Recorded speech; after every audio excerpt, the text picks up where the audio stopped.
আগে সরকারি ভালো ছিল, স্বৈরাচারী ভালো ছিল, এখন ছাত্র জনতা ভালো নেই। আপনারা এখন পর্যন্ত যে কার্যক্রম চালিয়ে যাচ্ছেন, আমরা কিন্তু খুব দ্রুত মুখোশ টেনে ছিঁড়ে দিব। আপনারা প্রস্তুত হন। ছাত্র জনতার রক্তের বিনিময়ে পাওয়া নতুন এই স্বাধীন বাংলাদেশে অন্তর্বর্তীকালীন সরকারের উপদেষ্টা হয়ে আপনারা ক্ষমতার অপব্যবহার করবেন, এটা তো মেনে নেওয়া যায় না। খুব শীঘ্রই আপনাদের মুখোশ টেনে ছিঁড়ে ফেলা হবে, এমনটাই দাবি জানান শিক্ষার্থীরা।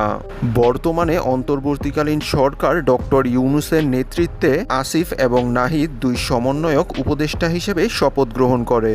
প্রথমে সাধারণ জনগণ তাদের উপদেষ্টা হিসেবে মেনে নিলেও সময়ের সাথে সাথে তাদের দুজনের বিরুদ্ধে নানা রকম অভিযোগ আসা শুরু করেছে।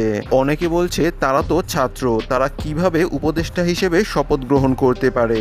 আবার অনেকে বলছে তারা পরিকল্পিতভাবে ষড়যন্ত্র করে সাবেক প্রধানমন্ত্রী শেখ হাসিনার পতন ঘটিয়েছে, আর এখন তারাই উপদেষ্টা হয়ে পরিকল্পিতভাবে দেশকে ধ্বংস করার মাঠে নেমেছে, যা আমরা কোনোভাবেই হতে দিব না। কেননা তাদের মাধ্যমে তো বাংলাদেশ স্বাধীন হয়নি, বাংলাদেশ স্বাধীন হয়েছে ছাত্র জনতার রক্তের বিনিময়ে।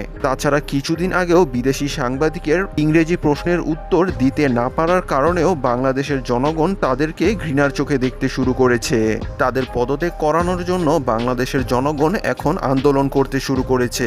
তারা বলছে তারা যদি কিছুদিনের মধ্যে পদত্যাগ না করে তাহলে তারা মহা আন্দোলনের ডাক দিবে।